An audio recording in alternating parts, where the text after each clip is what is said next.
Please pray with me. God, have mercy on me, a sinner. Something has to change. Undeniable dilemma. Boredom's not a burden anyone should bear. Constant overstimulation numbs me, but I would not want you any other way. Just not enough. I need more. Nothing seems to satisfy. I said I don't want it. I just need it. To breathe, to feel, to know I'm alive. Lyrics from a song by Tool. Who's in your corner? Who's on your side? Who's your ride or die? Who's the Louise to your Thelma? If you're having difficulty answering any of those questions, I don't blame you. Names do not come readily to me either. Over the course of the past 5 weeks, it's become clear we're in a dire spot. Moment, event, era, time, whatever this is right now. The reality is that we sit in the turned over ground of our obsession with suspicion. We are overrun by sola suspicio, running amok. If there's no truth, if it's all about my productivity, if no one is trustworthy, and if our communities lack substance to nurture, where do we find anyone or anything to be for us? If our communities cannot foster relationality and can only dismiss identity and destabilize stability, who is left to be on my side, in my corner, my ride or die, my Louise? I can help you change. Tired of moments into pleasure. Say the word and we'll be well upon our way. Blend and balance pain and comfort deep within you till you will not want me any other way. But it's not enough. I need more. Nothing seems to satisfy. I said I don't want it. I just need it to breathe, to feel, to know I'm alive. Sola suspicio has its place. To be suspicious has its place. But it cannot be where we live. It cannot be our best friend, because with sola suspicio, we must question and doubt everything and everyone. In this scenario, the only people we can trust is ourselves. So let us arm ourselves with weapons, hoard material goods, work until our fingers bleed and our hearts stop, and keep looking over our shoulder for the threat of our replacement. There is no room for love here. There is no room for peace. There is no room for hope. There is no room for faith. There's just nothing. And so we attempt to numb away the gnawing sensation that there could be more than this. Something kind of sad about the way that things have come to be. Desensitized to everything. What became of subtlety? How can this mean anything to me if I really don't feel anything at all? Yeah, I'll keep digging till I feel something. With sola suspicio, there is only one emotion left, and it's a beast: fear. Sola suspicio demands fear, tromping about, waving its banners colored with the status quo and the unimaginative, hollering at the top of its lungs. Sola suspicio reminds us at every turn, be afraid. Nothing is true. Be terrified. You are replaceable.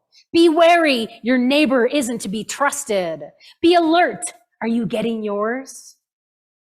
It lures us to consume everything we can get our hands on and then soothes us into a deep post-feast sleep coma. But we wake up again and are sent on more wild chases, looking for something, anything to give us sustenance. We are craving solidarity, but nothing ever satisfies. Surely he has borne our infirmities and carried our diseases. Yet we accounted him stricken, struck down by God and afflicted. But he was wounded for our transgressions, crushed for our iniquities. Upon him was the punishment that made us whole, and by his bruises we were healed. All we like sheep have gone astray. We have all turned to our own way, and God has laid on him the iniquity of us all. He was oppressed and he was afflicted, yet he did not open his mouth. Like a lamb that is led to the slaughter, and like a sheep that before its shearers is silent, so he did not open his mouth. By a perversion of justice, he was taken away. Who could have imagined his future? For he was cut off from the land of the living, stricken for the transgressions of my people. They made his grave with the wicked and his tomb with the rich, although he had done no violence and there was no deceit in his mouth. Isaiah's prophetic prayer highlights that whether we know it or not, whether we want to admit it or not, something is desperately wrong. And we are weary and faint. Starvation does that to the body. You deprive yourself of nourishment long enough and you grow faint and weary. This is our plight. This is not the product of divine chastisement. It's the product of our own hands. We're caught up in the muck and mire of the tension between being held captive and being complicit in our starvation and the starvation of others. Isaiah says, all have gone astray. We have all turned to our own way. Everyone is indicted. Everyone. Today, we're forced to recall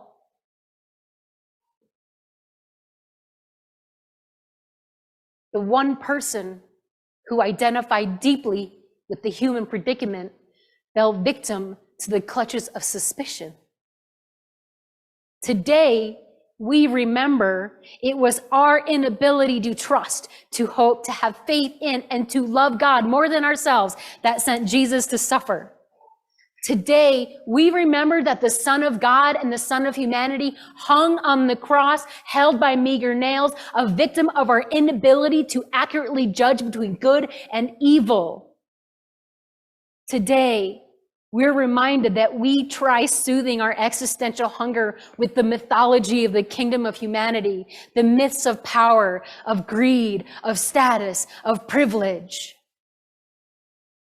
Today, Christ dies because we are afraid, terrified of anything new, loyal to the lies of the status quo. Today, we stand guilty of being willing to pervert justice to our desires, bend it to our whims, content with absolutely nothing rather than something. Even if we were wrong, we'd rather be right than have nothing.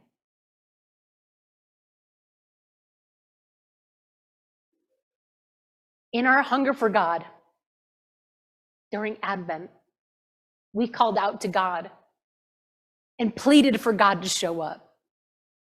And God did.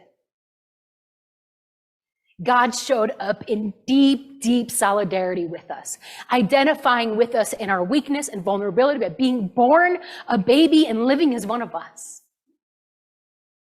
But it was too much for us. Christ exposed our captivity and complicity with destructive structures oriented toward death. And so we told God we wanted something else, not God. Today, for us, God is dead. There's no solidarity. Today, the church is gone. There is no community. Today, relationality failed. We're alone. Today, we sold our identity for 30 shekels. We're replaceable. Today, stability crumbled and we're abandoned to the hunger.